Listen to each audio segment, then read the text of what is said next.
I would say that we shouldn't have bikes at IIT. People will die. I never expected that I would get into an IIT. So it was a surprise for me that I was not good in studies. My percentage was around 60s. My dad bribed me and told me that 80, 85 plus, and then I'll get you a bike. And I worked really hard for that, and then he got me a computer. He kind of cheated me. So we came back 3:30 or 4 in the morning, and that was the moment I realized that IIT is a dream place. That visit kind of told me that this is how life should be. Don't just live an average life. The preparation for IIT. I'll describe it in one word, which was extreme.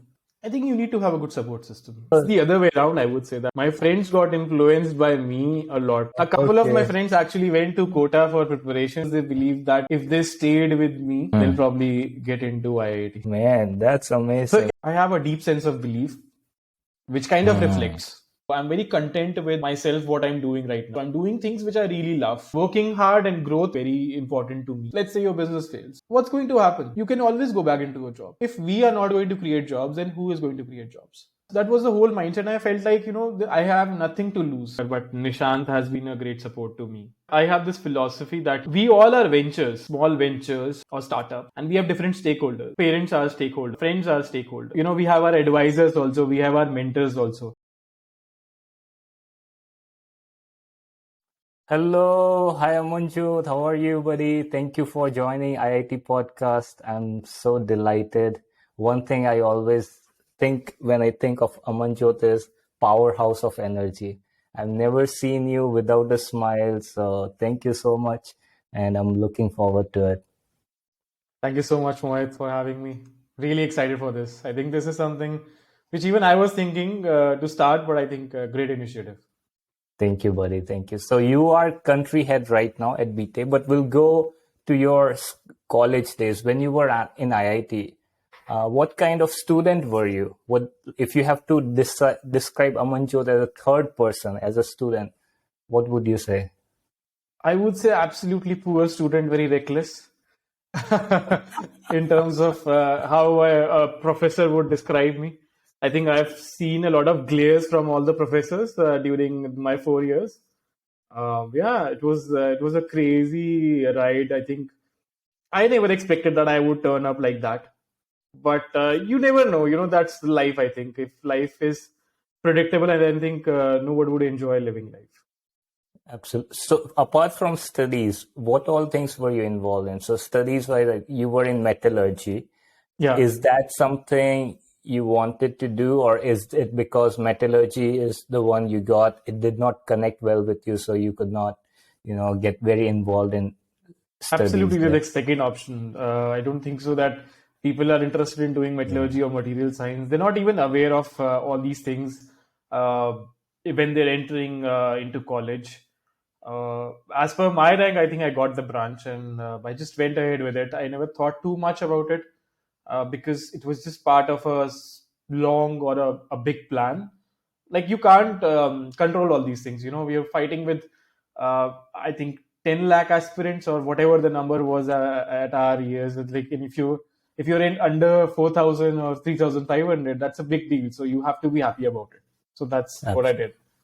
Absolutely. So apart from studies, what were you doing in college? I know a lot of fun. You were always excited. You were in the entrepreneur cell, right? EDC. I wasn't actually in the cell, but I think a lot of my friends were in EDC. I was mostly into sports. I think first year, I think we all spent a lot of time in Rajendra Bhavan playing badminton. We used to all line up to have our own chance to play badminton. So we all used to enjoy that. Then I started playing cricket very seriously. And I think I played a lot of sports. I also started playing football. Unfortunately, I couldn't play tennis. I hope I could have been more closer to you in college. I could have learned tennis from you. But yeah, that's the journey. Gotcha. So in college, you were into sports, having fun. Everything was going on. Were you involved in clubs? Not that much. The first couple of years were a bit up and down for me in terms of my health also. So I was into sports. I was just trying to keep myself happy. Did not do well in studies. And in my third year and fourth year, I got involved with startups. So I started working with startups. I was having a plan that I would start my own venture at the end of my fourth year. So I was not that much into clubs, but formally I wasn't there. But informally, obviously, there were opportunities where you could participate in, let's say, any competition which is happening in the campus or like that. But mostly, I used to enjoy playing sports. Got it. And has it been like this during your childhood also? You were into sports? Yeah, I was very much into sports. So I used to play cricket a lot. Then I used to play volleyball, as I remember, with the adults because there's a big ground in front of my home, and people used to just put in lights and bamboos and nets, and then I used to play with them. I was like probably 13 years old, 12 years old when I was in class 8th, 9th, or 10th. And then they were like all college students, and I used to play with them. I remember that. So I was like always into sports, always getting an opportunity to go outside. I was into cycling as well. So I come from a city called Meerut, and I live in the cantonment. My granddad was in army, and I'm more like into the nature kind of a person. At that time, I think there were no smartphones, nothing like that, no internet. So it was mostly around like, what can you do outside? So yeah.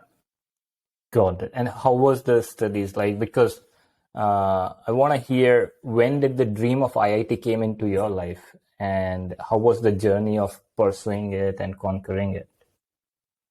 So I was never a very good student, to be very honest. I was a pretty average student.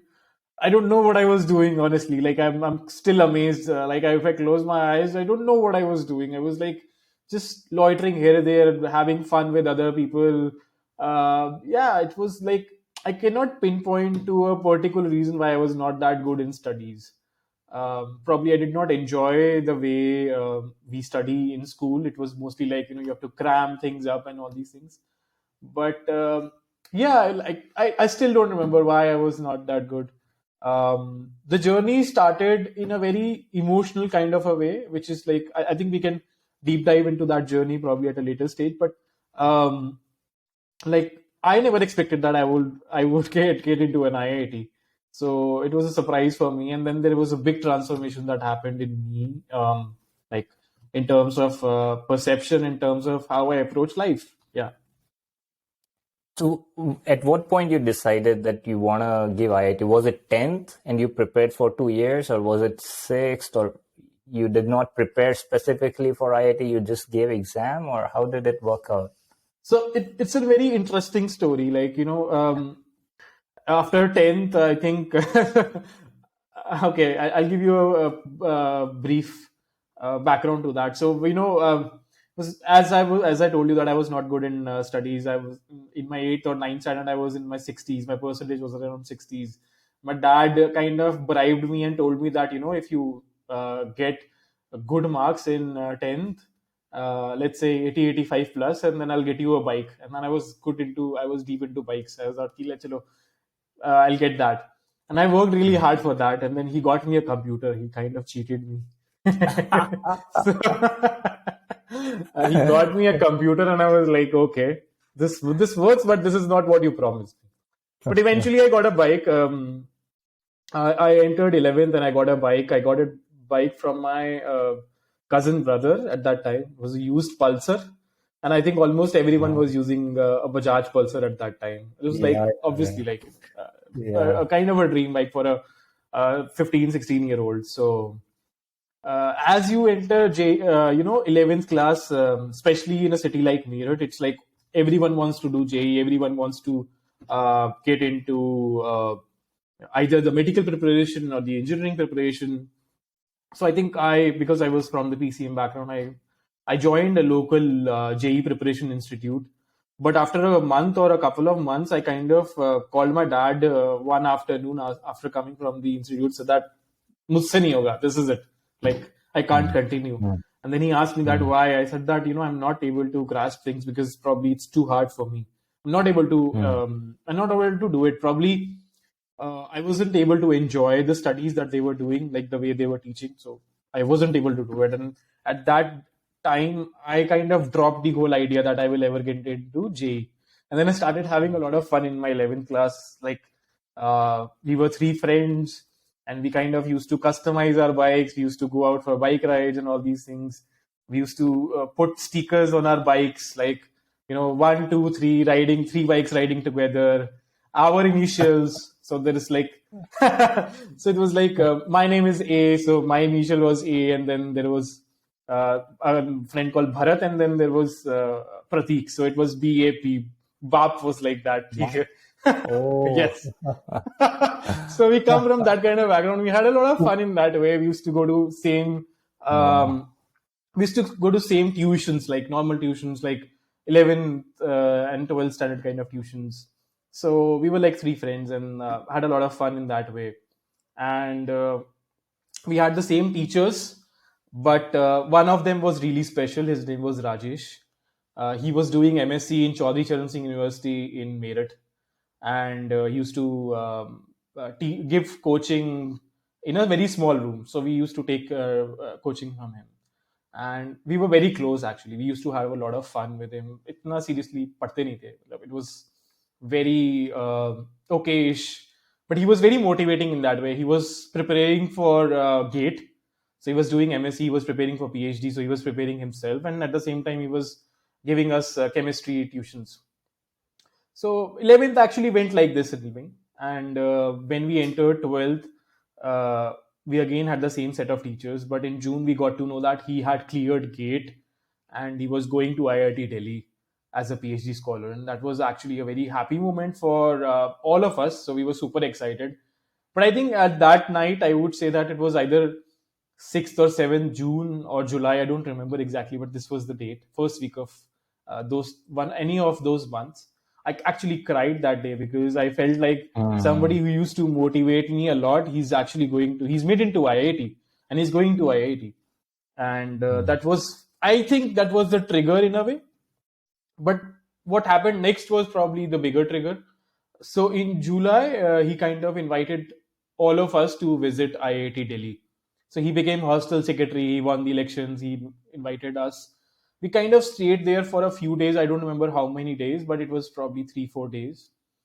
And we were living in Jwalamukhi Hostel, IIT Delhi. He kind of gave us a old room which was kind of not occupied. Although the hostel is pretty dirty, it's not that good. Like, the moment you go for a shit, you will realize that I don't want to shit anymore. But yeah, but the overall life of IIT Delhi was amazing. I remember the cafes. The one surprising moment that I realized is that it was 2 a.m. and he came from some meeting or something like that. He said that, "What did you do today?" I said, "We didn't do much today. Like we were just sitting here and talking to people." He said that, "Let's go for a game of badminton. Let's do that." And we were surprised. It's 2 a.m. How can we do that? So we went to the badminton court. So IIT Delhi at that time it had a single badminton court, a wooden court, closed one.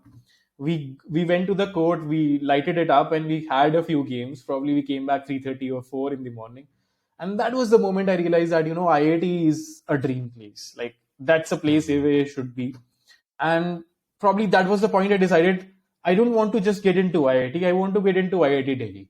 So that's how the journey started.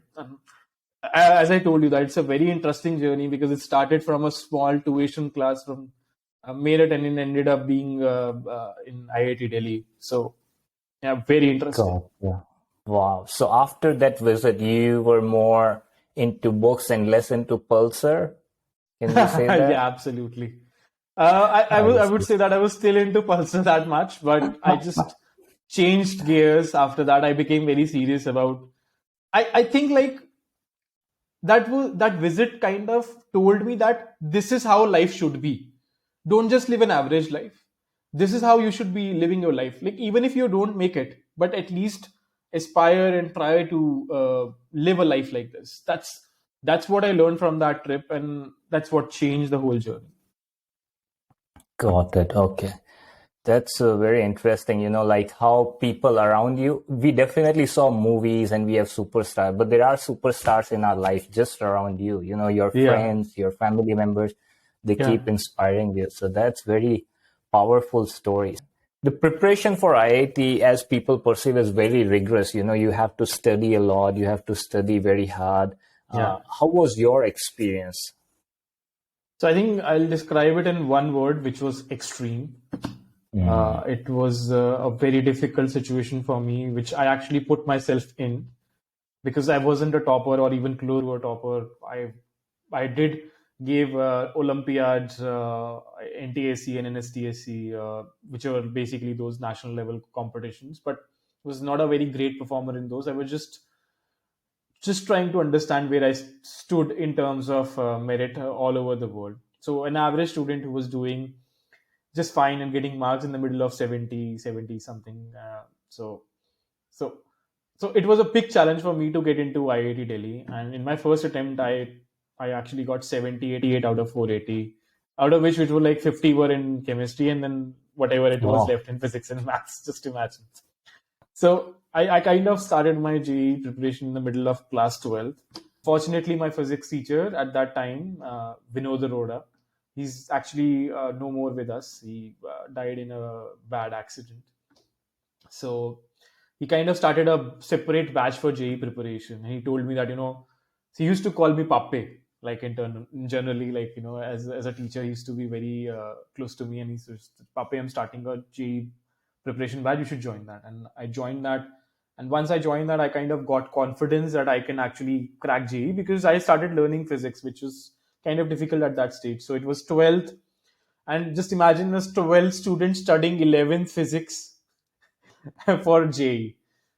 So I kind of was pushing myself because I could realize that, even if let's say you get good marks in 12th, you're getting into an average college, a local average college, which will get you a job in TCS and Infosys. And we all know how those jobs are in terms of getting your career started. It's not extraordinary. So when I got these marks, it kind of hit me hard that I need to get at least 180 marks out of 480 at that time, and I need to have good command over at least two subjects out of physics, chemistry, and maths. And that was the point I decided to drop. Like it was finalized that I will drop and go to Kota for my preparation.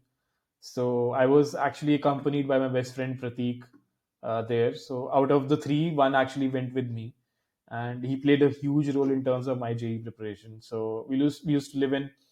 So when we went to Kota, before that my dad was posted in Calcutta, so he also went. So he was in bank. He got promoted as a senior manager. He went to uh, Calcutta for his posting. I went to Kota that same year after he left. And when we reached Kota, we kind of started living in Talwandi, which is one of the areas in Kota. And but in that particular hostel, we kind of made a group of 8 9 people. So it was me, my friends, then there was Pratik and his friends, and we kind of all started living in the same hostel. So we had a huge group there, which was very good, very lively. But during my preparation, my dad actually, who was posted in Calcutta at that time, met with an accident, and it was actually a life-taking accident in a way, and he broke his shoulder bone. So he was on a bike and he got hit by a bus, and when he fell down, he was like kind of broke his bone, and when he was hospitalized, he kind of lost a lot of blood at that time. And my family did not tell me that this all has happened. And because I was trying to reach him, because I used to talk to him almost once or twice a week, and around Thursdays and Saturdays, something like that. That was a habit that I used to do. So I was trying to reach out to him, didn't it I wasn't able to do it. And that was my first time I was actually owning a mobile phone also. I had never owned a mobile phone before that. So when this news kind of broke to me, and it hit me hard that I was, and after that it was very difficult for me to study till October. So in general, whenever you are in Kota and let's say you're preparing for JEE, they just give you leaves for Diwali break, where you can go home. It's a 10-day leave where you can go home and then you can come back. So once I went home in Diwali, during my preparation, I met him, and I could see that it was seriously injured, and I was like, so it was the first I would say situation like that in my ever life that I felt like we are mortals. you know Generally we don't feel it like that because you're young. You see like okay, everything is fine. You never see that part of the world. And then that was the point where I felt like, I could have lost my dad. And so I just remember when my parents came to drop me at the railway station when we were going back to Kota after the break. I was crying my eyes out, and it was extremely hard for me to stop crying. And I was crying in the whole bogie, like, people were saying that "Kyun ro raha hai? Why are you crying?" and all these things, but they couldn't understand and they couldn't connect with the emotion. I was just like, it was very difficult for me. So at that moment, also, my determination to crack JE became really strong. I kind of felt like, he's alive just because there is some purpose for him to be in this world. And I felt like, let's just do something special for him. And then that moment, I became very serious about studies, super focused about everything related to JE. I did a lot of things actually just to keep myself awake, because for me, the problem statement was not about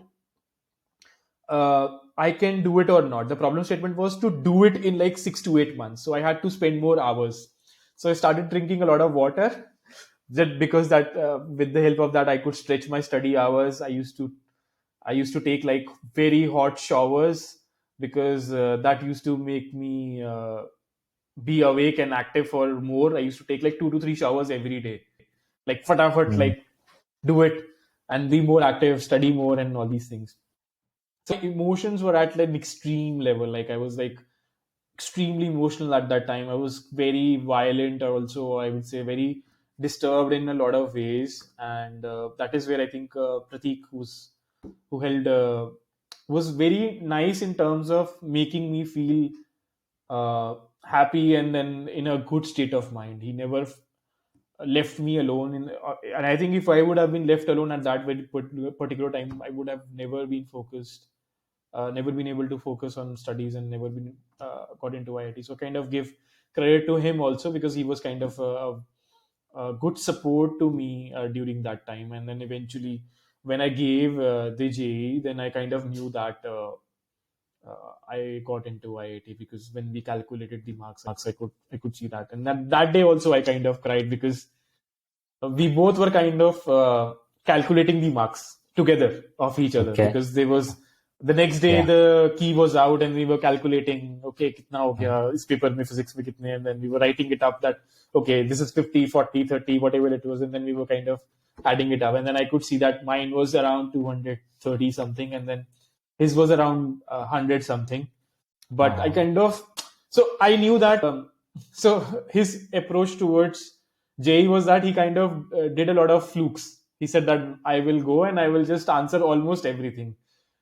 I get into it. Although everyone knows that this does not work, but when we kind of calculated it up, it kind of hit me hard that we will not be together anymore. In a way, we will going separate ways, and that hit me hard because it was a very deep friendship at that point.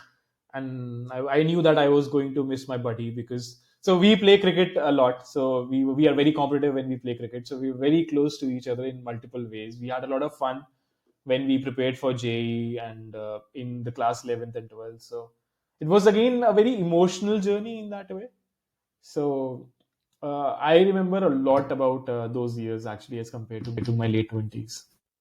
so about Kota, I've heard rumors that people eat like iodex sandwich to keep themselves awake, I don't know, or man.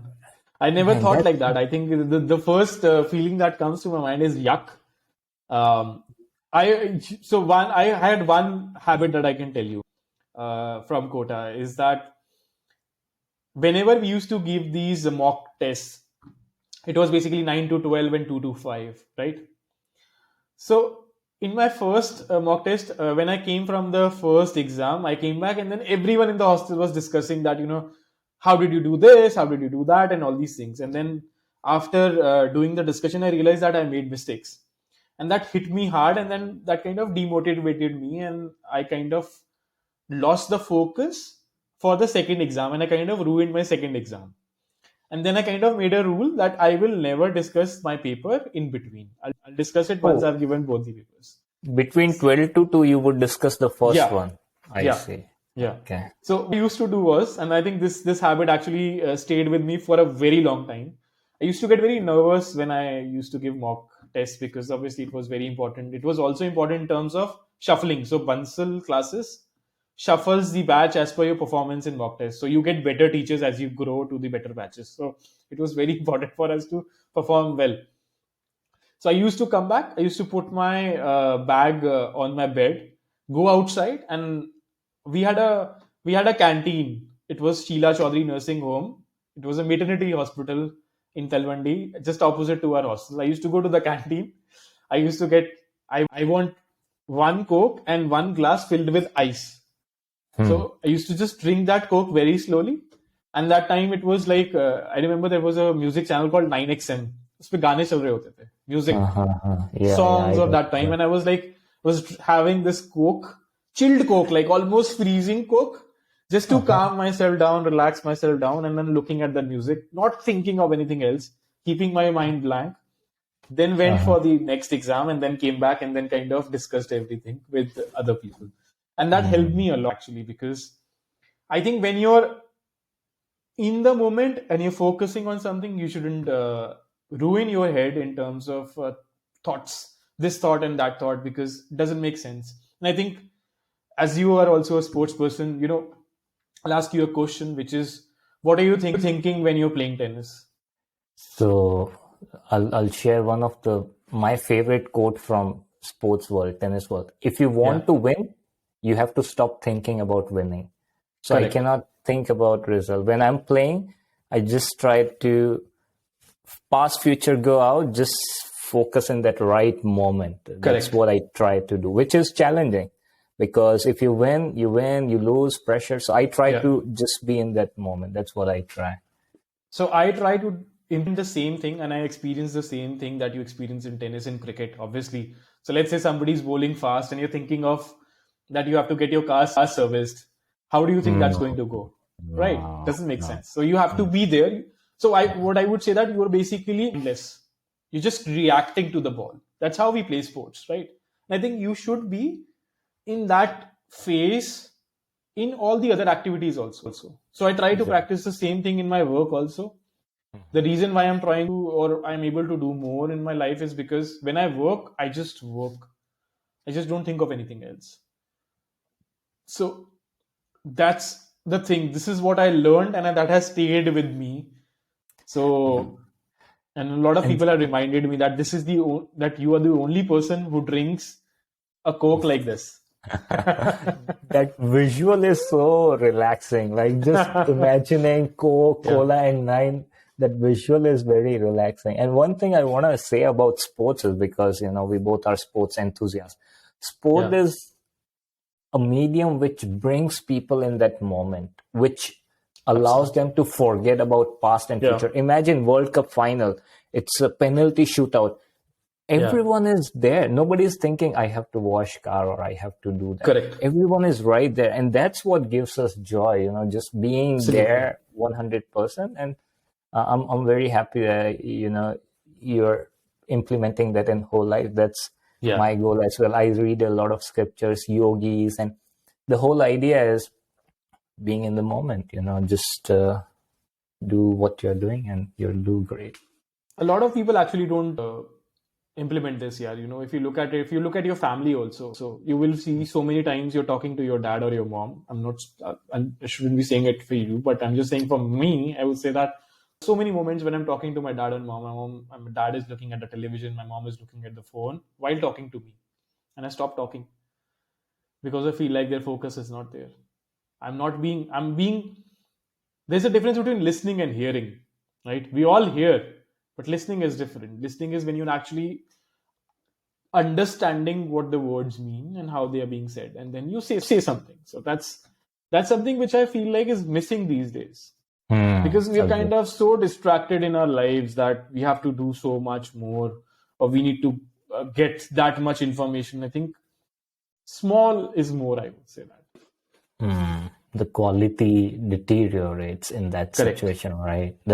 When you're talking to someone and they are engaged, it's just a different experience than when you're talking to someone who's diverted, One thing that comes to my mind related to IIT preparation is sacrifices. Like one Correct. person getting into IIT, so many people walked So with many him, people. so many sacrifices. Like your family did not tell you such an important Agreed. information to you. For me, my sister's marriage were in those years. I just attended 5 to 6 hours. That's it. I was Yeah. studying. So Yeah. we have to make all those sacrifices. And is it worth it?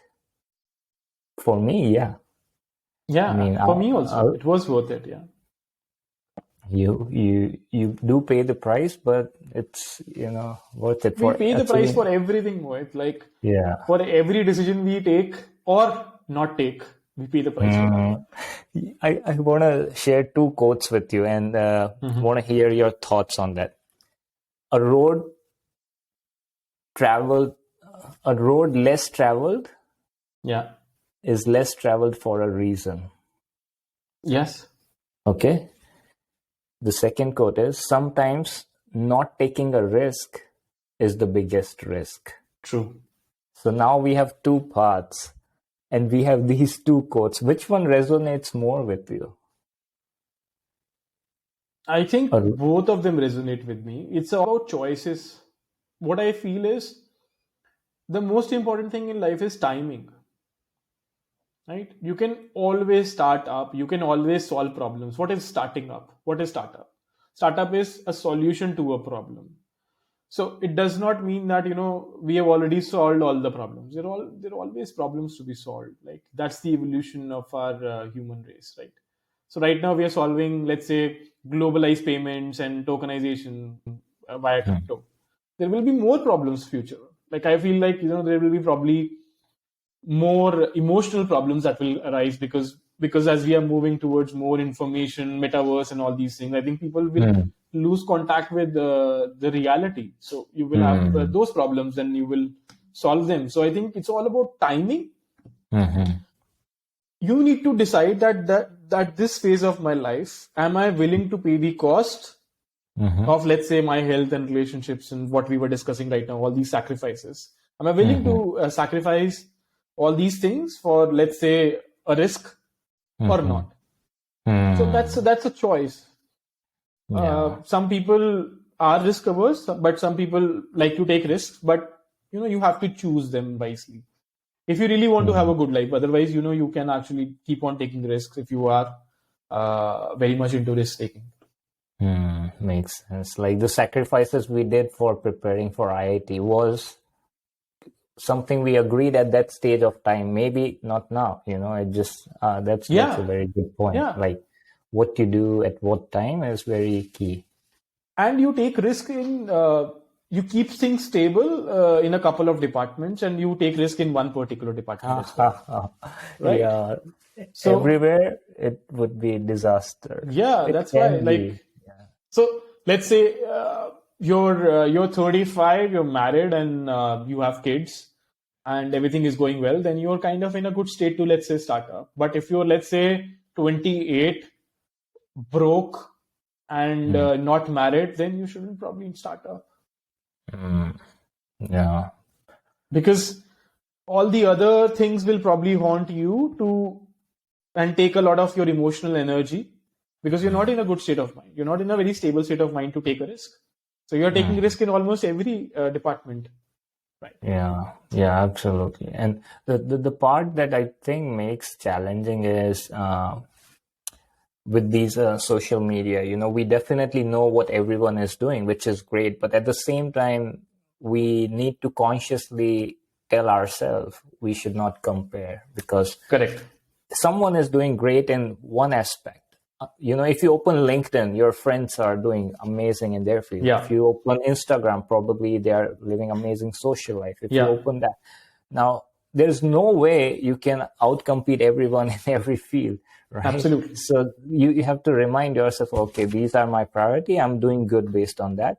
Other people, based upon their priority, probably doing great. I just don't need Yeah. to compare. So just gotta The remind ourselves of the that. problem is that what we are doing is we are doing very narrow comparisons. Like one aspect of one person, we're comparing Yeah, it to us, and then other yeah, aspect of other person, we're comparing it to us, and then there are so many aspects exactly. of life. We're not doing Yeah, holistic comparisons. where you Exactly. compare two people in all the aspects, then you Uh-huh. feel like, everyone has uh, won and lost at the same time, but in different Mm, places. right. So nobody's complete, nobody's in an ideal state of mind. Everybody has made sacrifices, but the moment you start being content about yourself, you stop comparing yourself with anyone else. You start being more happy, and I think My, that's the end goal. And I like this quote from Naval. He says that we are very smart, and if we are so smart, then we should be smart enough to keep ourselves happy. yeah, yeah. And one quote that's very close to my heart, which you might like, is a contented man who possesses nothing owns the world. Yeah, agree to that.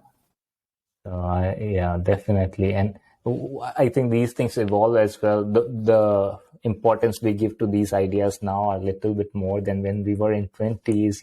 So Yeah, we uh, had no clue what these things meant.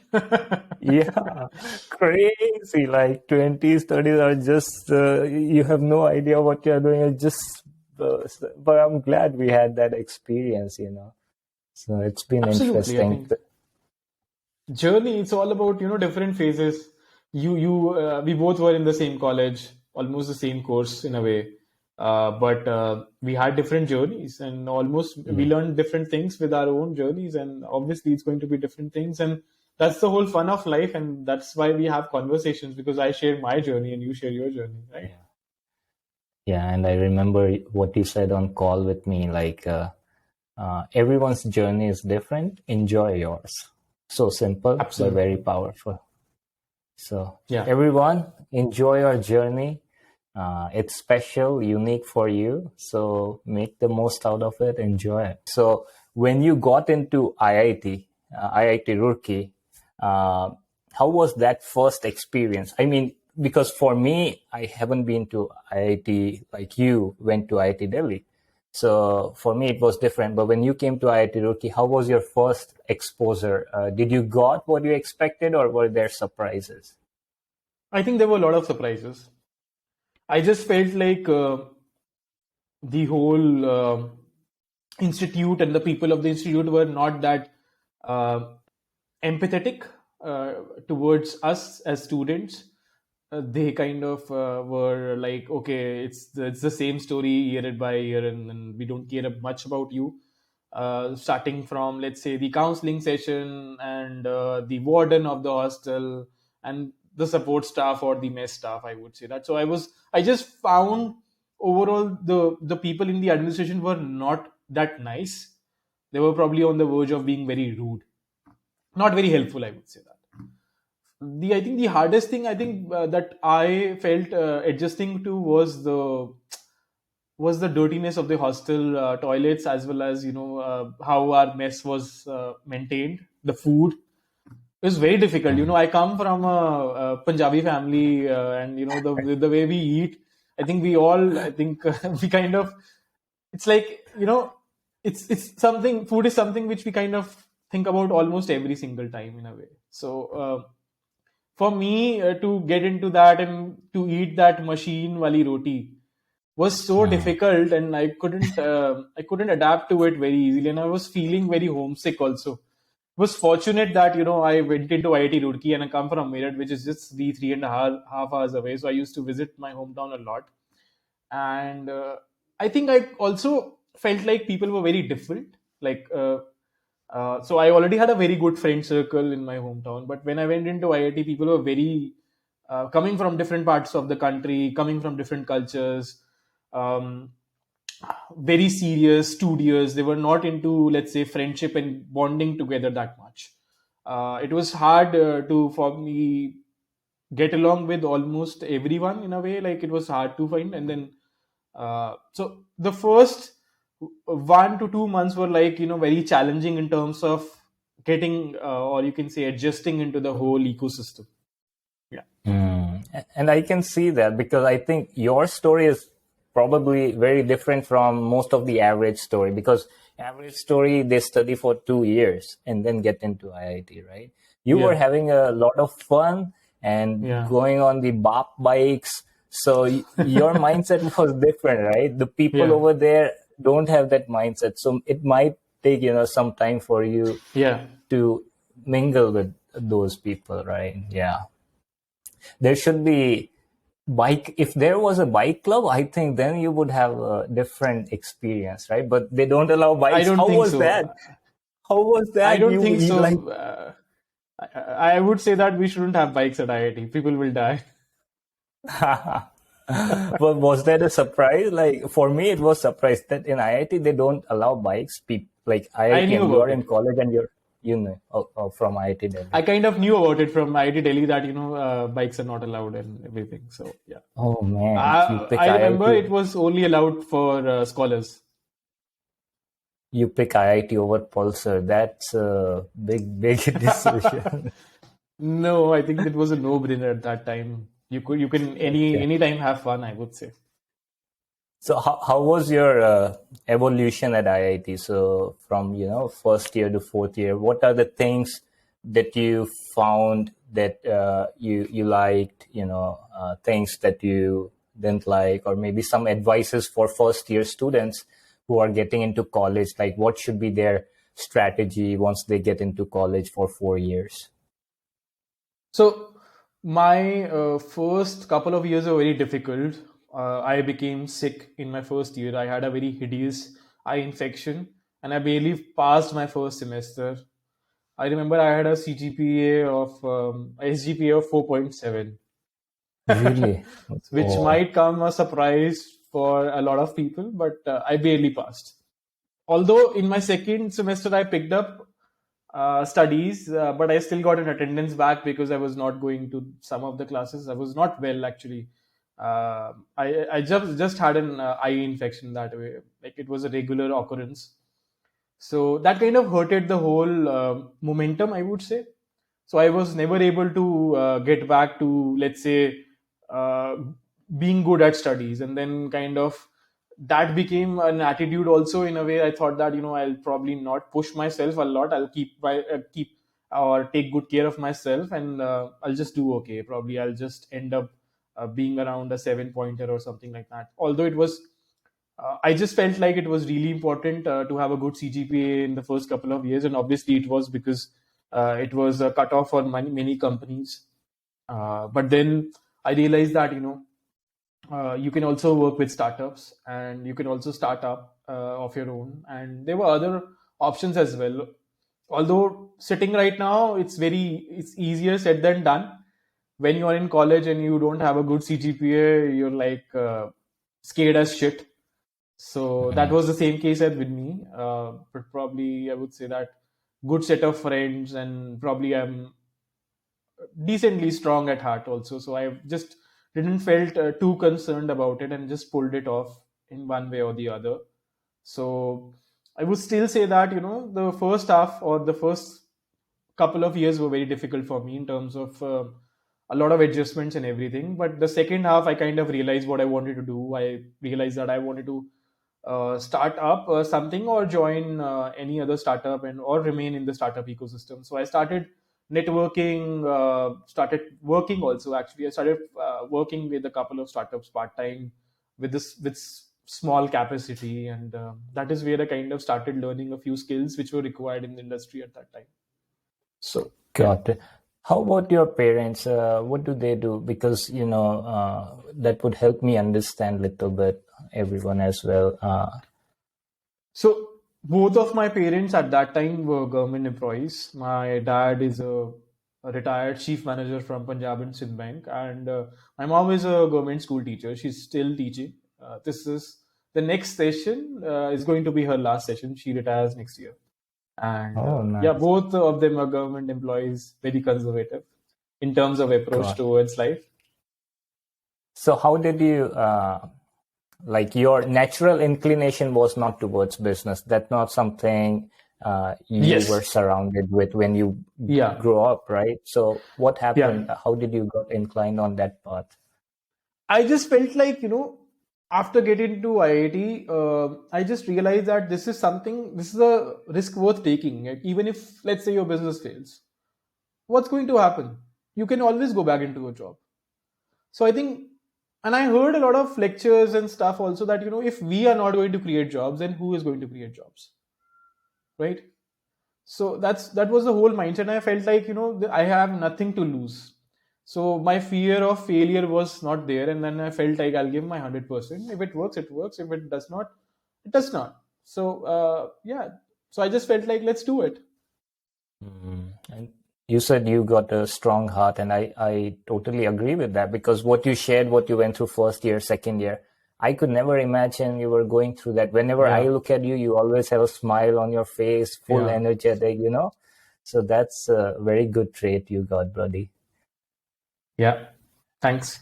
So let's go from there to Partico then, right? That was your first startup. Uh, Yeah, that's based on my understanding. If you remember, we actually met in Delhi. yeah, we Do you did. recall that? Yeah. Yeah. So how did that started? At what point it started? And tell us a little bit about that journey.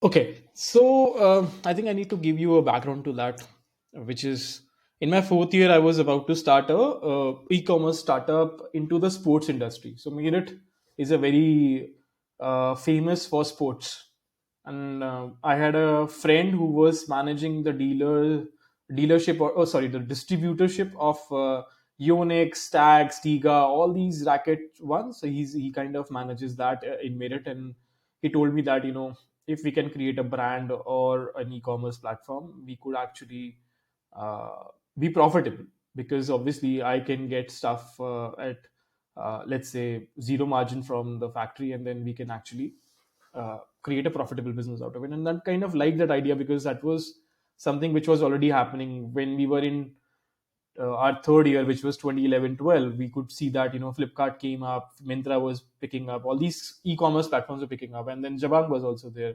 And we just thought of creating an e-commerce platform as well as a brand, let's say, which you have right now with Amazon Basics, which you have with Flipkart Smart Buy, a similar brand in the sports industry, where you will have branded products which will be more competitive as compared to already established players. So, but I think the last in the last of the fourth year, I kind of pulled out of that idea, because I just did not feel that confident enough about the team, and then I kind of went ahead with the job, which was in the solar industry as a project manager. But I did not last long there. I worked there for 4 months, and just didn't feel like continuing that job. And then I joined a very early stage startup. I realized that I need to do something in the startup industry. I need to learn things, and I need to work in the tech industry actually. So, um, working in solar wasn't going to help me build a very fulfilling career. So I realized that it's good to take an early call and take an exit, and then venture into the tech industry. I joined a early stage gifting startup at that time. It was doing good offline, but they were looking for somebody to kind of launch the venture online, and that was kind of a good opportunity for me to learn how to launch a product in the tech industry. And then that is where I kind of learned a lot of skills, starting from designing, marketing, user interface designing, and user experience designing. So all these things, and this is something which I learned during that time. And I also networked with a lot of people in the startup ecosystem in Delhi NCR. So I kind of did that as well. So it was a good learning ground for me. And then while I was doing that, I realized that there was a gap in the industry. I met a lot of people, and they said that, we find trouble in terms of discovering events that are happening, specifically in the nightlife space. So that started the idea, and then we kind of started working on it. Although we did a lot of pivots to the idea, like we just moved from just the nightlife space to almost all the category of events. And then it was earlier an event discovery platform, and then we moved towards event ticketing as well. We also did event sponsorships. So we ventured into the whole event industry deeper and deeper. We got some support from the FB Start program as well. But eventually, I realized that no investor was interested in taking a bigger bet on that venture. I was funding it on my own, so it became difficult. And then I think we kind of shut shop in between 2016. So it started in 2014. Kind of did well. We did a decent business, but I think we were not able to turn uh, a lot of profits out of it. So it was like we were doing a lot of revenue, but the profits were very minimum. So that's why it was difficult for me to scale that company on my own. So yeah, that is when I took the call that let's not continue with it. So when you were doing this journey, because your parents have been doing jobs, and you did not work for a long time, so you Yeah. do not have a lot of your own savings, and you're doing business. Did you feel some friction between your family and yourself, or were they always supportive of you? There was always friction, Mohit. Like, Hmm. I would say that my friction has always been there with my parents because I've always been kind of a risk taker in my life. And I remember this does not start with this thing. I think when I was also preparing for JE, so in my 12th standard, I just told my dad that, I've started preparing for my JE. I'm doing good in my physics. But to score, let's say, 180 plus in JE, you need to have a couple of subjects which are strong enough, right? You can't just do it with one subject, right? So I kind of realized that, and I told my dad that, I'm going to drop a year to prepare for JE. And this is before even I gave my first attempt. So he was surprised to hear that out, and he told me that there's no need to drop and all these things. You just need to be positive, and you will get in this year only. And I was like, are you insane? That it's not that easy to get into JE with the kind of scores that I'm getting right now. And then we kind of had a fight in between also. And then I told him that I'm going to drop anyhow, even if you support or don't support, I'm going to drop in here and do that. Hmm. So it was kind of my reputation at stake as well when I was preparing for JE. So Okay. that also caused me to push harder and get into JE. So the Ye- same thing, I think the people don't change, I would say that. So my dad is the same today also. So now, while I was doing party code, he wasn't that supportive. Like, and I think more than anything else, like, people should be people. When I say people, I would say friends and family should be mentally supportive, or let's say motivating. Even if, let's say, you're not motivating, you should be still supportive, and don't be very negative about things. So I just felt like my family was not that great in terms of being supportive. The kind of questions they used to ask me was disturbing at that stage. That was something which was not required. But I kind of knew that he's coming from a different background. He does not understand how things happen, and he's seen a different part of the world. He's seen a different generation also. So this is a different generation. This is where people are creating companies out of college dorms and anything, like, so I just felt like, I did not take him very seriously at that time, and I think it was a good decision. Yeah. So do you have siblings? Yeah, I have a sister. I'm trying to figure out, like, how did you become that, a little bit rebellious but strong? I would say strong, like you want rowdy with the Pulsar gang. Probably your friend circle influenced you a little bit in that direction, No, it's like right? it's Because the other way around. I would say that my friends got influenced by me a lot. Like, I don't know. So oh, a couple of my okay. friends actually went to Kota for preparation just because they believed that if they stayed with me, they'll Hmm. probably get into IIT. Wow, man, that's So amazing. it's So, it's probably like I have a deep sense of belief, which kind of hmm, reflects. hmm. Yeah, like going against parents and then startup. I mean, your story is very different from mine, definitely. So it's a good learning Yeah, for me. For me, I graduated, I did the job, so I followed the traditional path of do this and do yeah. that and do this and do that. So very interesting there. Now, what would you say to the people who are in similar situation to yours, where they want to pursue something, but their family or friends are not supportive of it? What should they do? How should they continue? I think you need to have a good support system. It's very hard for somebody to survive long without a support system. Um, I think I can't imagine doing the same thing right now. So it was an age, it was hormones, whatever you want to call it. I think you pull it off somehow. But as of now, I wouldn't do the same thing. But you need to have good support system. I think if you have good support system, then you will probably do well. You will do much better. And my piece of advice would be that you should be aware about a lot of situations in life, and you should choose wisely. I would say that don't pick up this challenge when you are suffering one way or the other. Like your health will suffer, your relationship will suffer, a lot of things will suffer if you're actually doing this. So just make sure that it should be worth it. So that's my piece of advice to them. And if possible, build a good support system. I think friends, Absolutely, you yeah. can rely more on friends because you always have generation gaps with family. Correct. So having a friends, like-minded friends can always help you, Correct. I mean, in college, I don't think a friend circle helps a lot. They always pull the leg, but after college, maybe they do a little bit of support. True that. I think after college, Bakar, I don't know people Yeah. know Bakar, but Nishant has been a great support to me.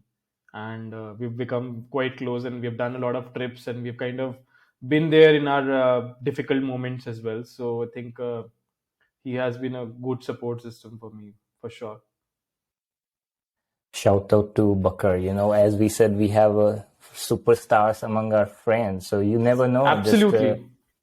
you are inspiring who you don't know. Just try to do what you can, and people are getting inspired all the time. So Yeah. do your best. And you know what? I have this philosophy that, we all are ventures. You know, if you look at it, you and me, we are kind of small ventures or startups, and we have different stakeholders. Parents are stakeholders, our friends are stakeholders. So, we have our advisors also, we have our mentors also. We all have, because so I think we should actually treat it like a venture itself. Treat our own selves like a startup, and we should take advices when we are taking a very serious decision. So Hmm. I started thinking That's it like very, this way. Yeah. very So that's very it's not. you. Yeah, So go ahead. what I wanted to say is that there's a huge contribution of others in our success as well, right? It Absolutely, could be small, but absolutely. that's required. Like that's it. Yeah. That's like in you making a dish, right? So there are so many ingredients that go into making a dish tasty, right? So in that way, if you take one ingredient out of it, the whole taste is gone. So it's like that. That's how I look at it. So you need everything, and that's Yeah. how again I've kind of built the whole life.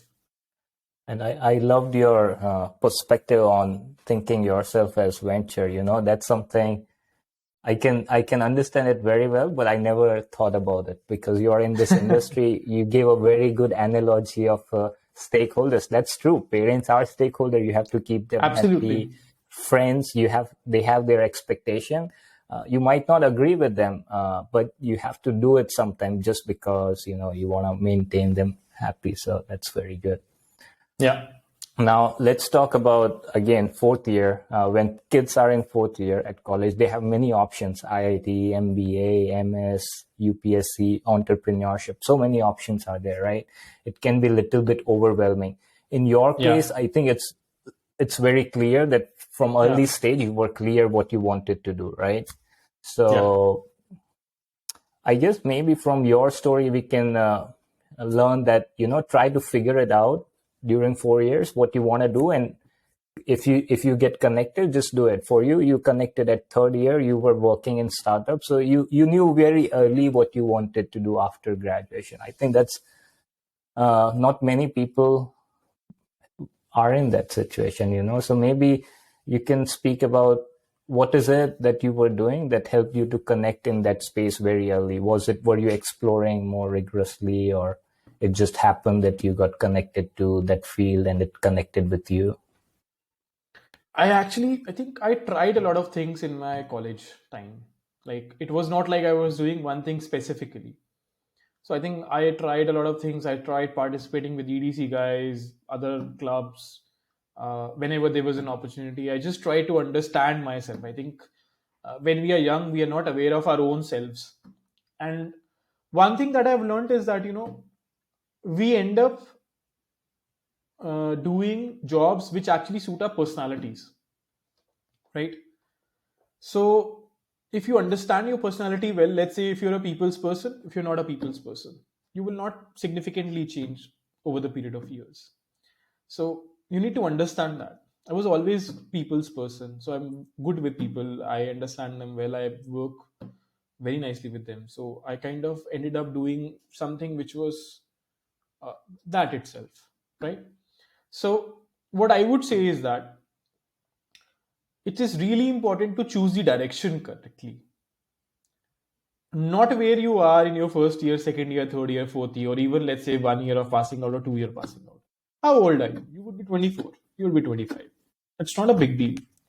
Even if let's say you haven't done anything significant till your 25th year, but if you have chosen the right direction, you will actually do wonders. The problem is that I'll give you the contrary example. Let's say you're doing something. Let's say there are so many people who get into consulting just because it pays well, but they end up quitting their jobs when they before even before they reach their 40s, because they kind of burnt out in that way, and then probably they will end up doing something else or not, whatever it is. But I'm just saying that do something which you can actually end up doing till your 60s or 70s. Just take the example of Warren Buffett. He loves doing that. So he's continuously doing that. He's in his 80s right now, and he follows the same routine, and everything is same. So the point is, find that love and just then pursue it. Like, you should be calm and you should learn about what excites you in your life, and yeah, and then stick with it. That's my piece of advice. Like, just don't run after money, because if you're I would say that, most of the times money does not bring that happiness. Like, after a while, it does not bring that. So at the end of the day, build a life where all the things which are important to you are in the right balance. Yeah. Absolutely. And the way you figure it out is know yourself and try Yeah. different things and see what connects, Correct. Yeah. You don't know without trying it out. So just keep trying.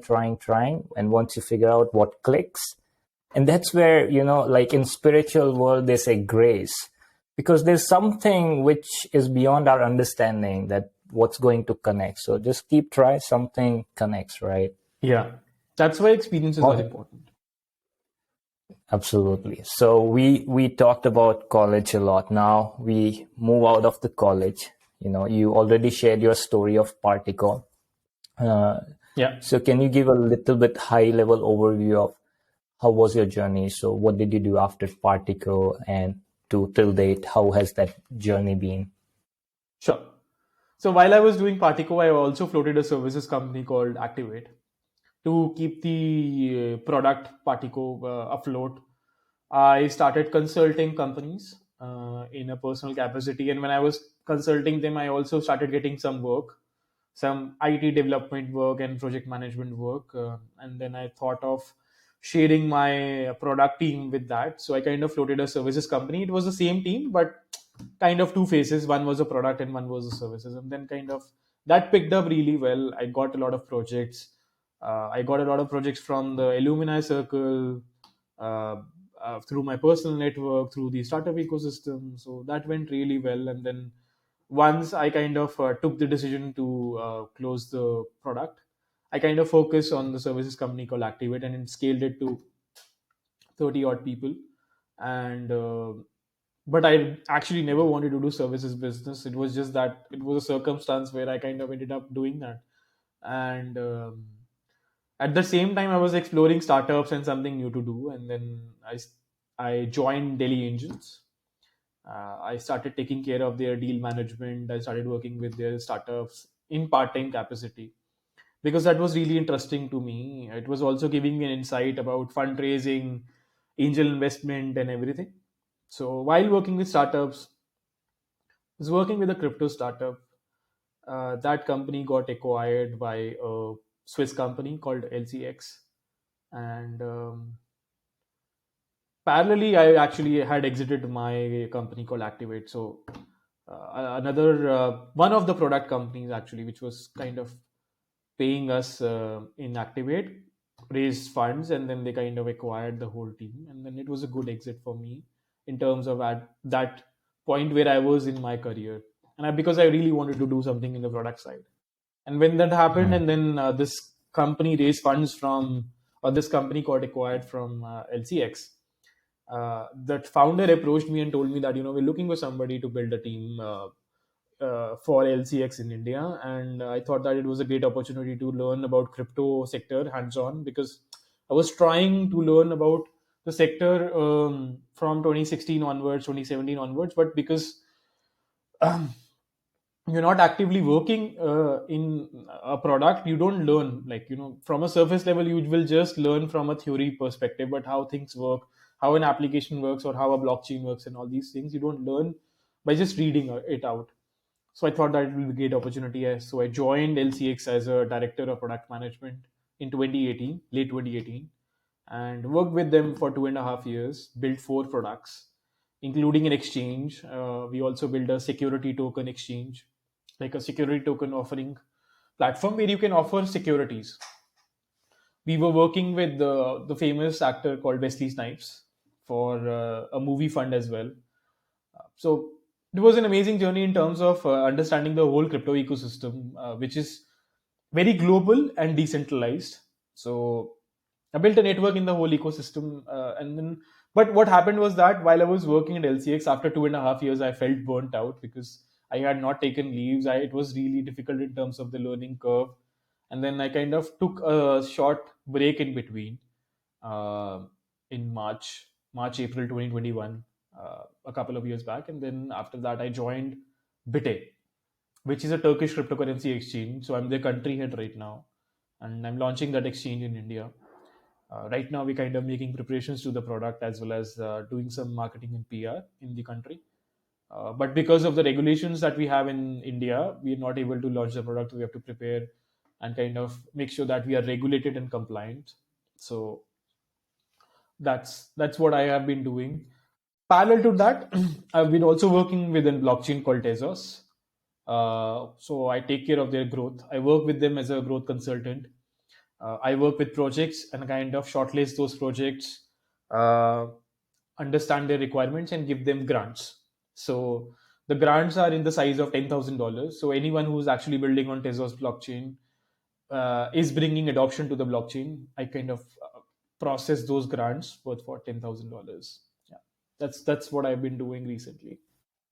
Wow, man, that's, a lot of questions pop up when I'm hearing your story. I'll go one by one. The first thing Yeah, is you are doing multiple things, a lot of dynamic things happening. Your company get acquired and you're moving into new yeah. thing.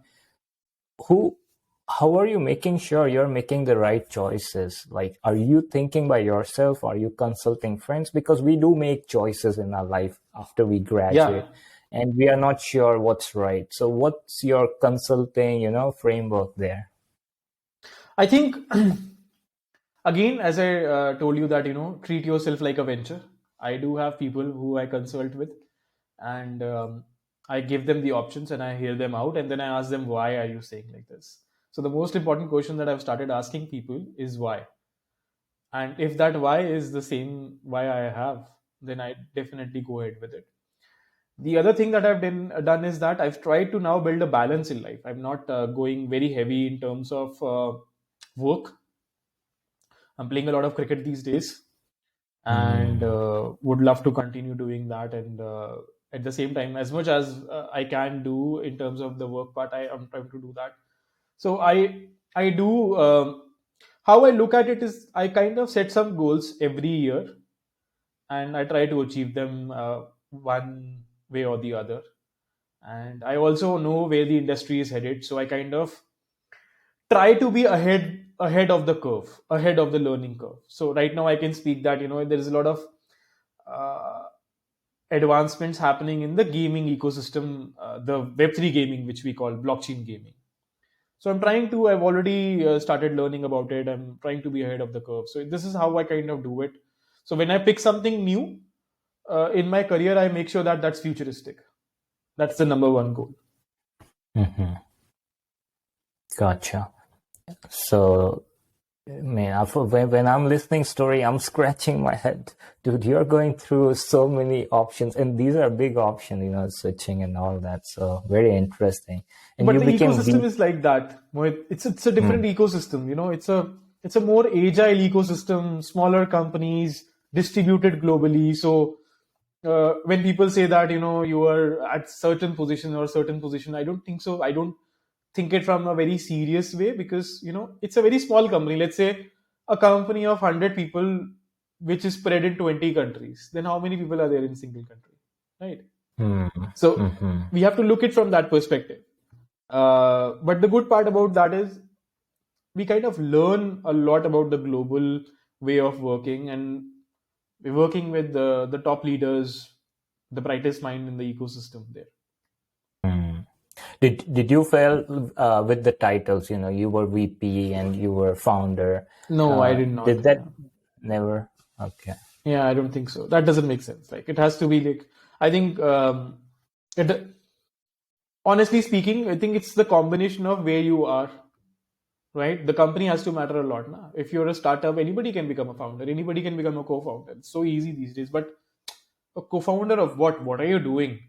What level of problem you're solving matters a lot, right? If you're solving a very small problem, then you could be anything. Makes sense. That's because I'm in Walmart, and Walmart is so big. So here, when you talk about titles and all that, that's Yeah. more of a conversation. Yeah. Yeah. So just wanted to check your thoughts on that. Good to know that. And then if we now talk about See, I what you're think doing now, go ahead. we shouldn't be connected to our titles. We shouldn't be, because In it's what going to change. sense? It's going to change for the good or for the bad also. So I don't think so. We should be connected to that anyhow.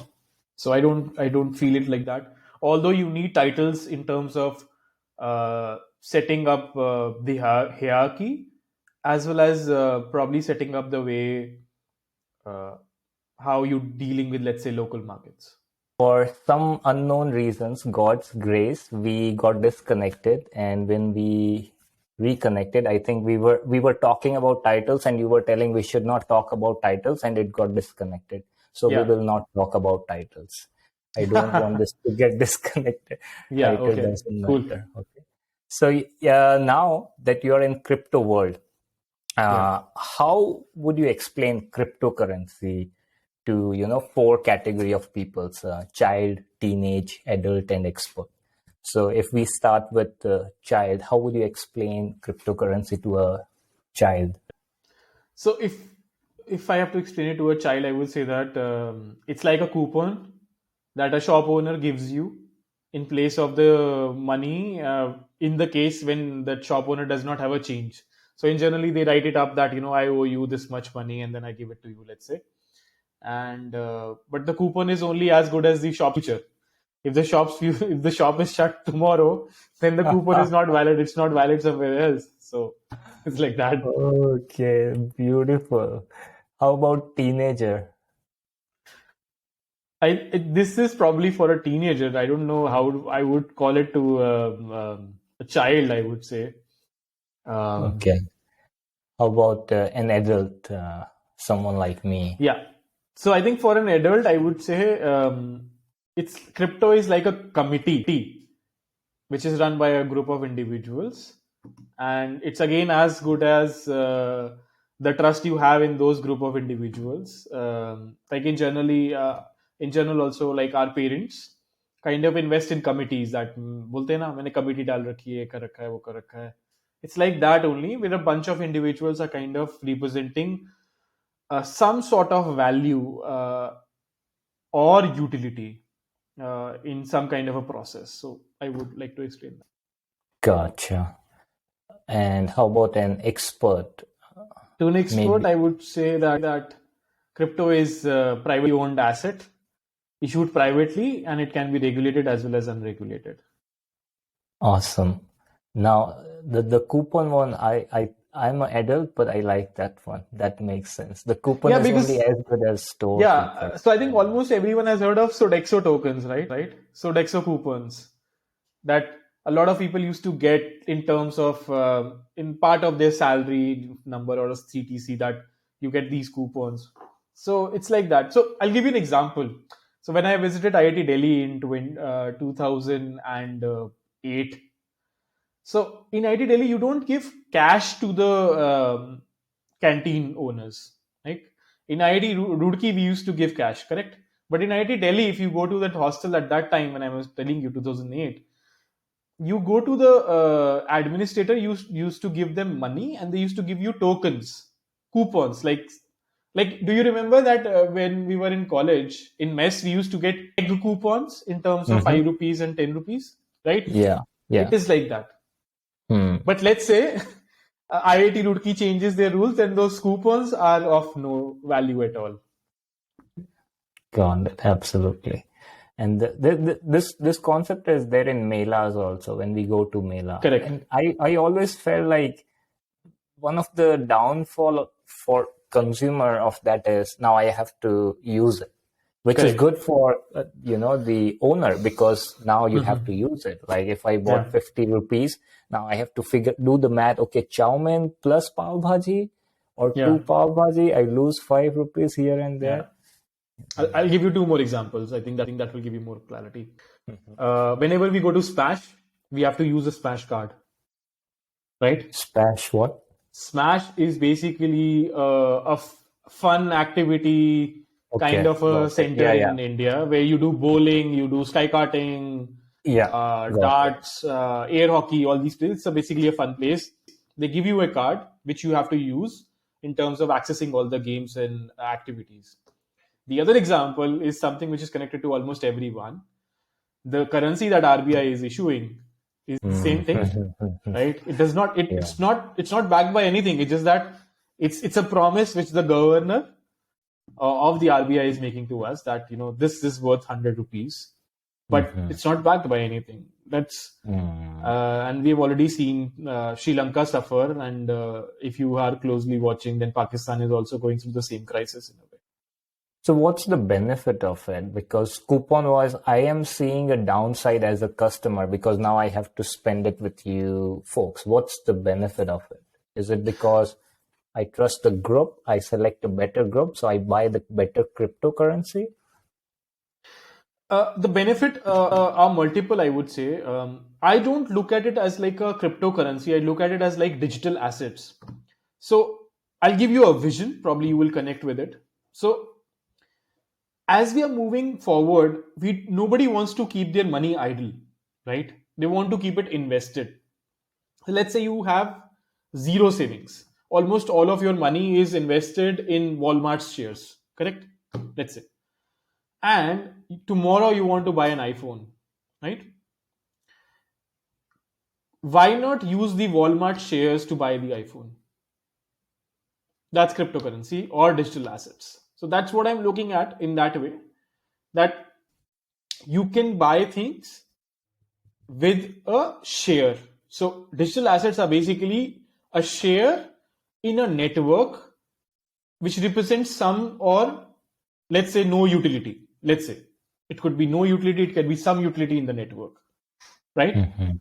So I'm looking at the future in that way, that almost everything in the world will be tokenized and it will be in the form of a cryptocurrency.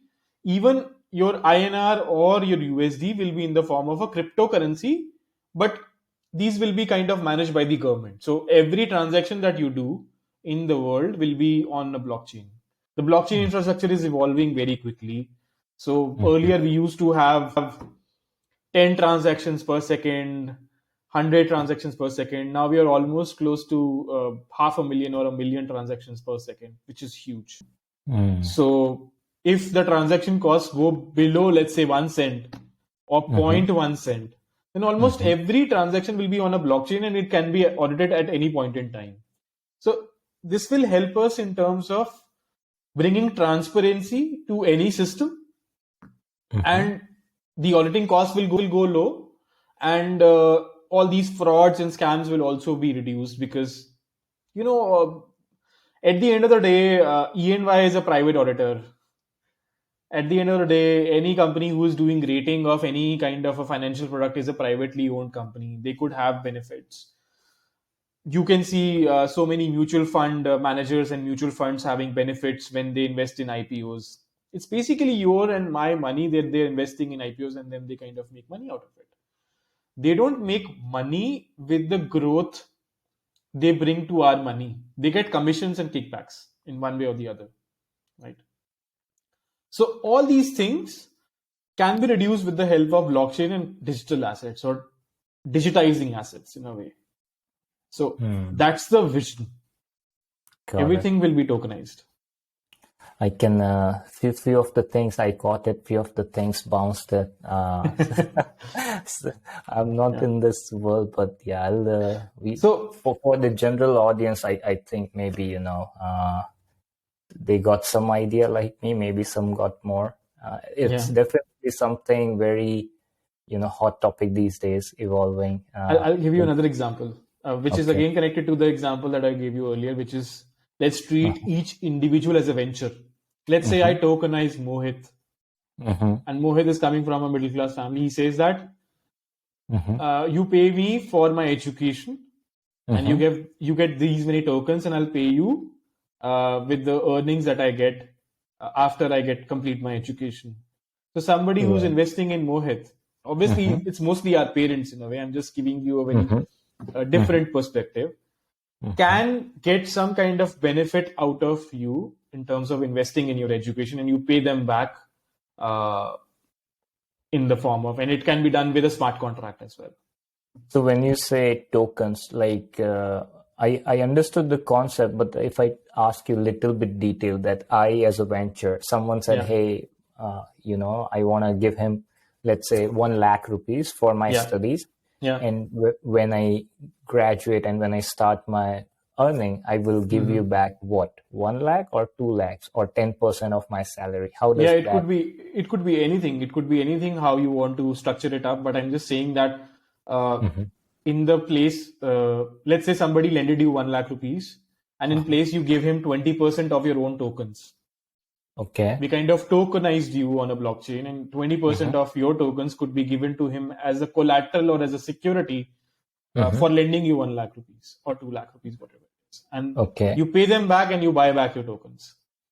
And what if I don't pay them back and don't want to buy? Then you've kind of defaulted. I see. So it sounds like more like we are already doing these transactions based on paper or something. We are just trying to make that more foolproof, more solid. Yeah. Just imagine, let's say Bhuvan Bam. I'm giving you an example. You believe in his content, and he's a good friend. You believe in his content. You want him to do better in life. You would like to purchase him good equipment for creating videos and all these things, like a stage or a studio or something like that. It will probably cost 10, 20 lakhs, whatever it is. Yeah. You have the money, you invest in it. You could also do it the legal way or the Indian legal way, whatever. He could also raise that money globally. Right? He created a video on TikTok or on Instagram, and he said that invest in me, invest in my venture, and I'll give you tokens, and my earnings will be connected to those tokens. So if I make good money, if I make good content, then those tokens will actually increase in value and you make money out of it. So that's something which I wanted to pitch. Got it. Now I understood it. So now your analogy of you as a venture makes even more sense, because you through a more seamless process, I say I have this idea globally, anyone think it's good, invest me, you get rewards, right? Yeah. More like that. So you don't need to go through the exchange and build a company and go through that big process. Correct. If this can become very seamless, like opening a Facebook account or something like that. Yeah, absolutely. Got it. So I'm talking about, so there are so many options for somebody who's already become somebody. But I'm just saying, from raw talent to becoming somebody, it's a very high risk investment. right? Very, very, very. So Yeah. at that stage, probably somebody might be interested in doing or investing in, because if you look at it right now, so many Mm-hmm. individuals have become ventures, right? Mm-hmm.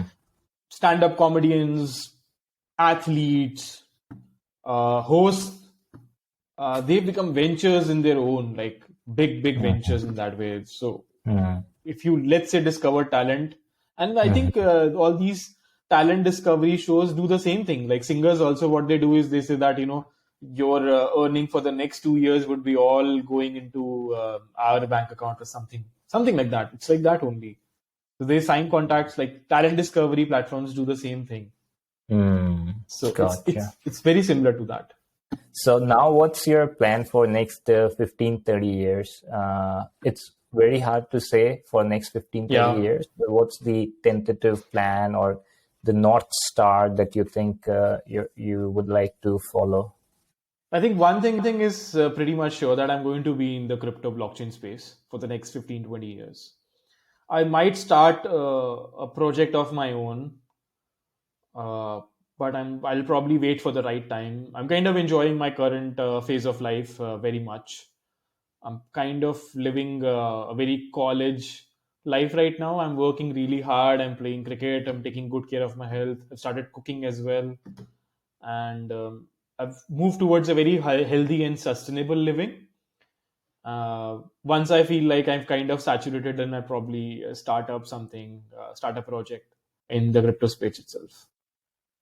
And what do you think is life purpose? Are you philosophical? Do you think about these philosophical questions a lot, or A are you lot, more a a lot lot? actually. Okay. Yeah, Awesome. I don't So know. It what? just came naturally to me, and I think I generally think about it. I've been very Hmm. disconnected. Also, I think I've become very disconnected in terms of from the material things of life. I think it's about people, emotions, and memories. It's all about that. Like, what is life basically? Life is a string of we have that DNA strand, right? So it's like life is that DNA strand, with you have one strand with the people that you have, then you have memories which are being connected, and then I would say that. Yeah, it's basically a combination of that all together, and that's your life journey. Like, all these things connected. You sometimes go up, you sometimes go down, but those remain. Like, your people in your life are like a constant. So for me, the life's purpose for me personally is to have a balanced life, which is full of good memories. I have a very bad memory, by the way. I forget things very quickly, and I generally avoid bad moments in life. So I actually crave for good memories. Like, I know I'm the person who will actually create trips. I'll plan trips. I'll plan something, make things Hmm. happen in the circle. Generally, Hmm. people are very lazy these days, especially our Hmm. batchmates. So Yeah. also, I think one more realization that I have is that I don't think I'll be able to do all the things that are there outside. So outside in the world. So I'm very content with myself, what I'm doing right now. So I'm doing things which I really love. So working hard and growth is again very important to me. That kind of gives me the rush, gives me the energy. And then I've started again, as I told you, that I've started playing cricket and I'm really enjoying that phase. I'll probably start playing badminton as well. Tennis is also on the cards. It's just that I'm looking for good company who can actually Yeah. teach me. So yeah, Uh, we should play sometime when we meet badminton or tennis, definitely. cricket. Cricket is something I played. I played a lot in my childhood, you know. Yeah, So after that, when I was in Hero Motocorp, we had our society's cricket match, you know. yeah, So yeah, yeah, yeah. so I was like, okay, I want to be part in my society's cricket team. I'm not a good bowler. I'm not a good batsman. When I was there, there were 40, 50 people. I was observing. I'm like, okay, there are 10 batsmen who are better than me, 10 bowlers who are better than me, but nobody is throwing spin ball. Let me Hmm. say I'm a spinner. and I got into the team actually. So I just said, okay, what's going on, and just pivoted Yeah. because my goal was to experience the, being a part of cricket team and all that. Yeah. So that was there. That So was a very good good. strategy. Yeah, and I try to do that very well. So in GRE, there is a essay section where you have to write essay. Yeah. And my English vocabulary, everything was not that good. I knew I would not be able to get good marks. But if you write a long essay, you get good marks. So I started learning typing. I improved Okay. my typing speed so much that in GRE, I write a very long essay so that I could get good Oh, marks. So it's about, I think strategy. one of the blessing is, as you were saying, know who you are and then Yeah. try to pivot accordingly.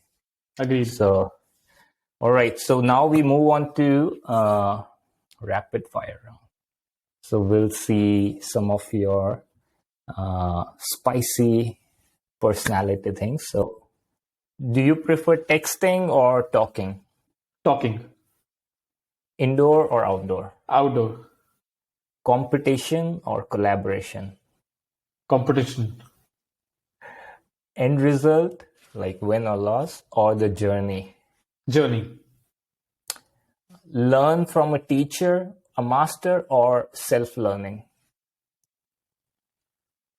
I've done both. Like I can't say whatever works. I think from a teacher, you need to understand. Like you need to get into that. It's basically, I think it's chemistry. Like sometimes you understand from a teacher, sometimes you don't. But I think as of now, it's all about self-learning. But I still actually believe that you learn quickly with other people. Gotcha. Would you rather be able to speak every language in the world or able to talk to animals? Wow, nice question. Either of them would be actually great because I've never thought of that. Speaking different languages is really difficult. The most crucial thing there is like you don't want to hurt somebody like in that way. So yeah, Anything is good. anything is good. Yeah, Street smart or book smart? street smart. I knew that the Pulsar guy. You gotta be street smart. Climb a mountain or jump from a plane. Climb a mountain. I'm already doing so. Jump from a plane. Okay. Now we'll do some hypothetical questions. Yeah. These scenarios may not occur, but let's see. So if you have no commitment for a day, no responsibility for a day, what would you like to do on that day?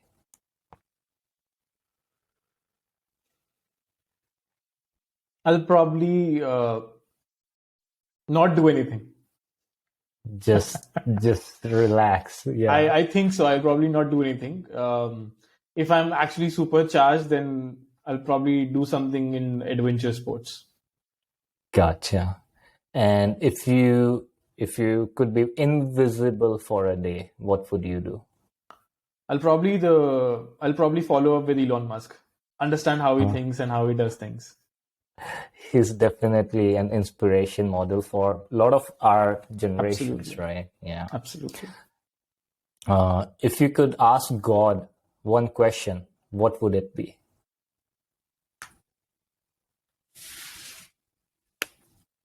Very difficult to answer that.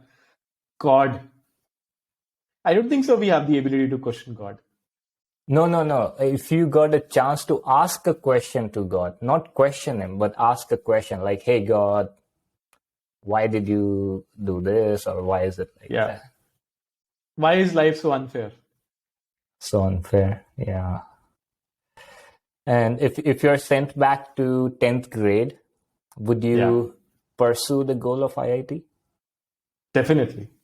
Definitely. Okay, now because you're in crypto and technology world, some question related to that. How many minutes after you wake up you check your phone? I think I wake up while checking my phone. That's the alarm clock of the phone. But I kind of avoid using my phone. So after an hour or so, What is your last Google search? IIT podcast. Oh, good, good, good. Yeah, Are you on social media, and how frequently do you post? very less. I don't post very frequently, but I post. I generally use Instagram these days, and I Mhm, post whenever I feel a bit emotional in one way or the other. So yeah, mhm. And what are the top three most used apps on your phone?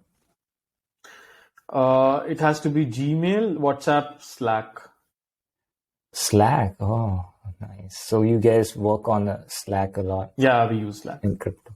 Nice. Now, some deep questions. What are you grateful for? I'm grateful for almost everything in my life. So, and I think, yeah, starting from my family, the way I was brought up, I Mm, don't know how I became who I am today. I don't exactly know, honestly. Like, mm, uh, if you put somebody else or another child in the same situation, I think that person will turn out differently. I don't mm, know. But I'm mm, actually grateful for almost everything.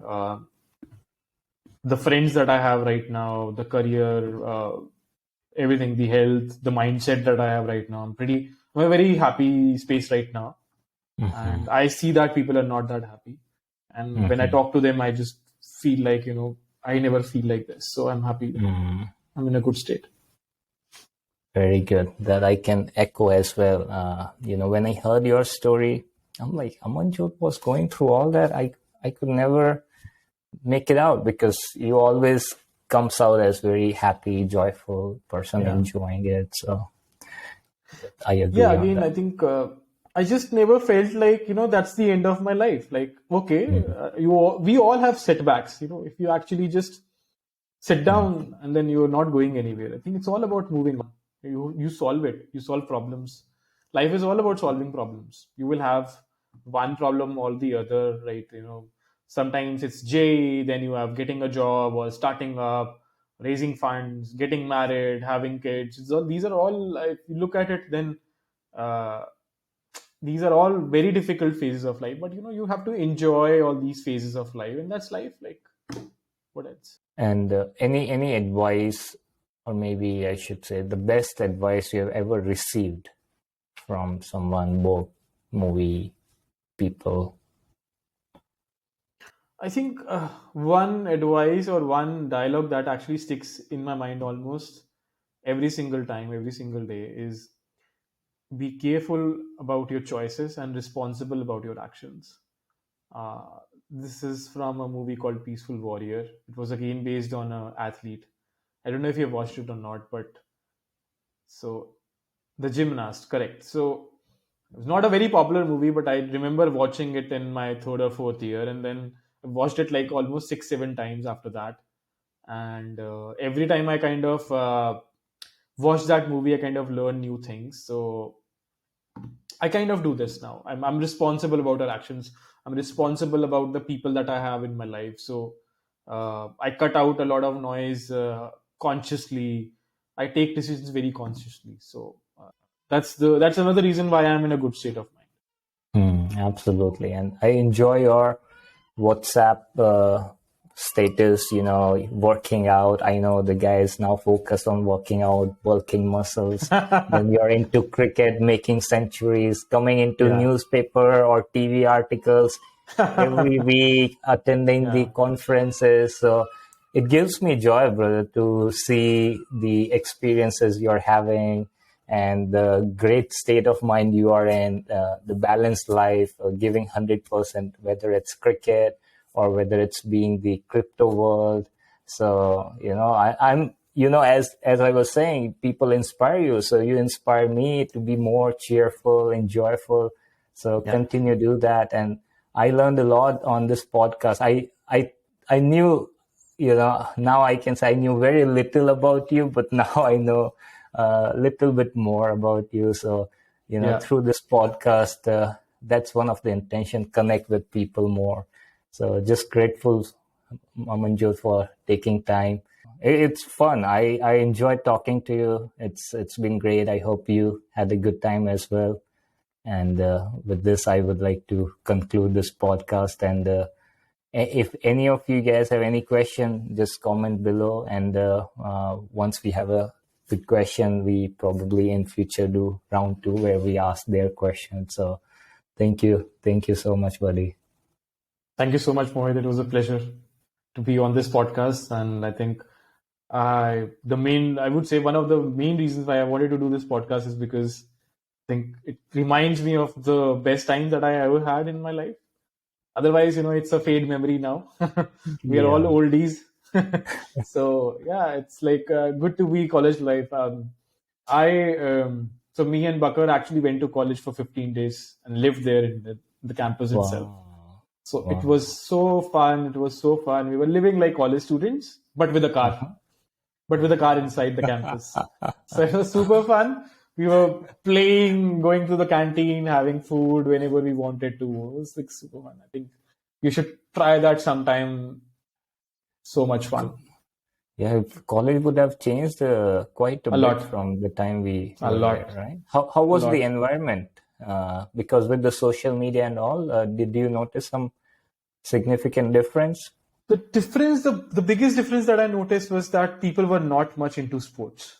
They were more into activities, or let's say organizing events, online events, and all these things. So they were very much focused in terms of building a good career. Not a bad thing, Mm. but I just felt like nobody was playing. Like, we went to Radhakrishnan Bhavan and Rajiv Bhavan, their badminton coach. Nobody was playing at 9 p.m., 10 p.m. When we were Mm. living there, you had Yeah, to stand for 10, 15 minutes, then you yeah, got a chance to play. yeah, Right? yeah. Just imagine 700 people living in a hostel and nobody's playing on the badminton court. Yeah, I think not, it's, both side of the coin. Because of this information, people Yeah. are aware that what they need to do, they have to prepare. But at the same time, sometimes the fun that you can have at that moment without having, the information. So there's always both sides, of the Yeah, coin. absolutely. So I see your point there. We used to play football also with Vivek, if you Correct. remember, Yeah, a on lot the of football. second, third year on the top of mess. Just used to play football over Correct. there, Yeah. badminton, football. Yeah. So very good. All right. Thank you. Thank you, Mohit. All right. Take care. Bye bye.